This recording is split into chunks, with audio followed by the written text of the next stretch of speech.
everyone. This is Ben Dunn, your AP Sensei, talking about episode 1 and 2 of Daredevil Born Again, now on Disney Plus.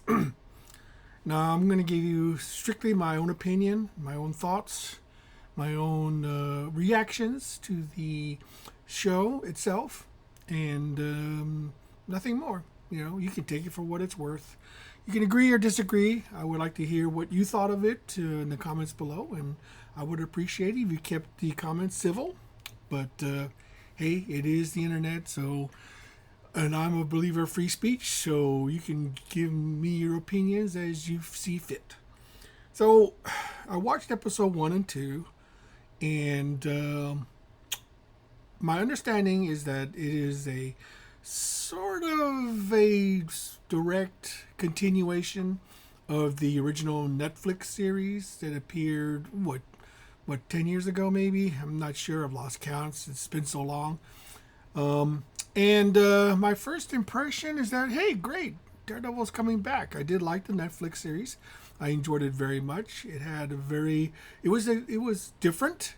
It sort of captured the essence of the Frank Miller run on Daredevil. There was a few things I didn't quite agree with as far as some of the creative choices were concerned, especially that of Elektra and some of the other things. But hey, at least it was different and it did entertain. But it started to lose a little bit of steam somewhere around the third season. So I guess this is more or less officially an unofficial fourth season of the Netflix Daredevil. Now, how did Disney Plus handle it? Well, not very well, I'm afraid. My opinion is that it looked very cheap and it was very boring. Now, a lot of people have been lauding that the fight scene at the beginning was really cool and that people were really into the, realistic dive into the character. And then, okay, yeah, I'll grant you that. That's fine if you believe that. But honestly, I don't watch a superhero show for that. To me, a superhero show has to be exciting and compelling. And you have to really identify with the character. You got to root for the character. In the first 2 episodes of this series, I didn't care about any of the characters. I couldn't root for any of them. Not even Daredevil himself. He just seemed like a whiny little, whatever. Now, granted, one of his friends got killed. But does that mean you give up on being a superhero? If nothing else, I would probably make it even more of him to be a superhero because, he doesn't want anything to happen, to other people that happened to him. This is what kills Batman. The only reason, Bruce Wayne became Batman was because he didn't want anybody else to suffer the trauma and the heartbreak and the sadness that he experienced. Daredevil, to me, in this series seems kind of a wishy-washy, kind of almost, dare I say, political kind of, character that really I have no sympathy for. I say, come on, man, get up your feet, stand up for something. And the fact of the matter, so many people know his identity now. I mean, what is that? He taking off his mask in front of somebody that is superhero 101. You never take off your mask in front of people you don't know or who don't want. The whole reason to wear a mask is just hide your identity. It's so ridiculous. Now, I will warn you, there are going to be some spoilers ahead, and because I want to get into the deep dive of this. Well, not deep dive, but just my opinion and first reactions to this series. The problem is that I just watched Penguin, and Penguin was an extremely compelling, well-written series that felt, you will really get into the mind of the Penguin. Here, we're not getting into the mind of Matt Murdock or Daredevil. It seemed more like we were getting the mind of the Kingpin, Harold Fisk. He seemed more of a compelling character than Daredevil ever was, or is, or Matt Murdock is. All Matt Murdock was just a whiny, cry baby little bitch. I'm sorry to say that, but that is true, in my opinion. And the fact of the matter is, there was a lot of characters being introduced that I don't give a crap about. Who cares? What these characters are, what their motivations are. Their only reason to exist is to prop up the main character, and none of them did that.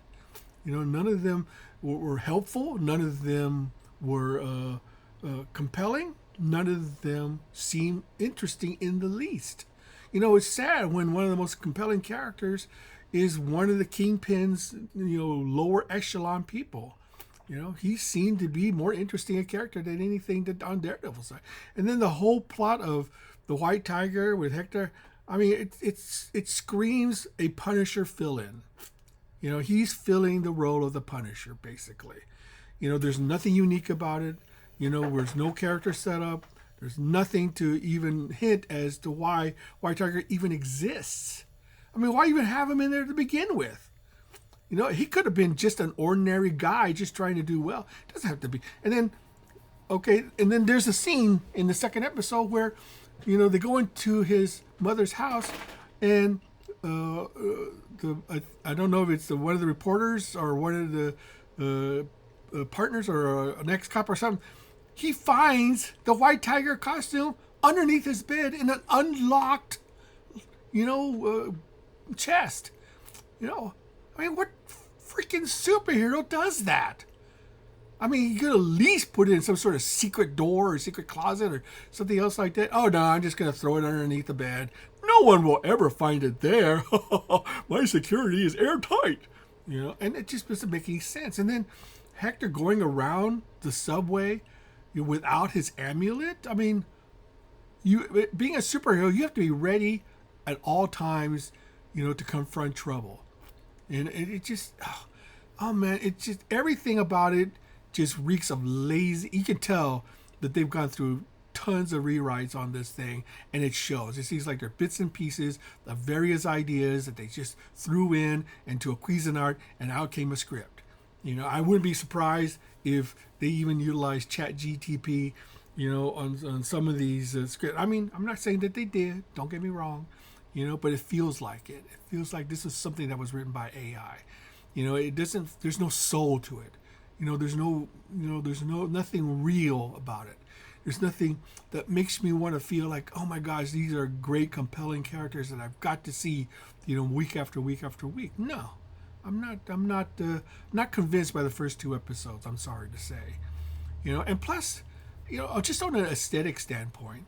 The shots seem very cheap, and uncompelling, and a lot of talking heads, a lot of boring dialogue, nothing really to set things apart and to really define the characters.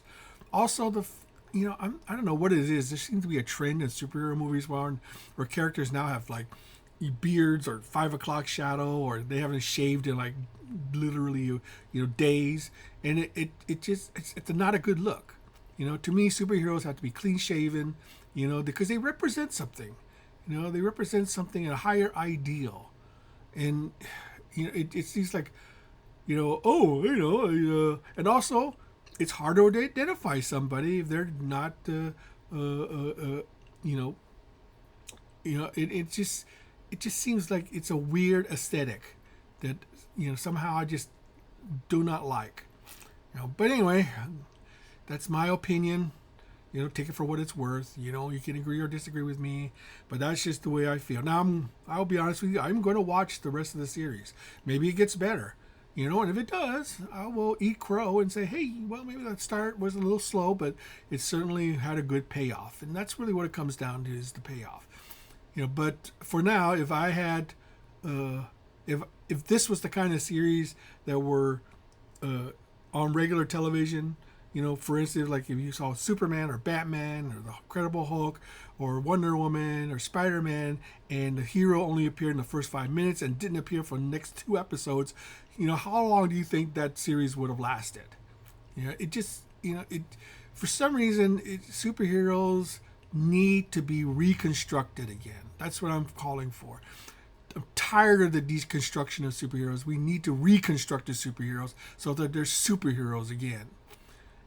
So until next time, this is Ben Dunn signing off.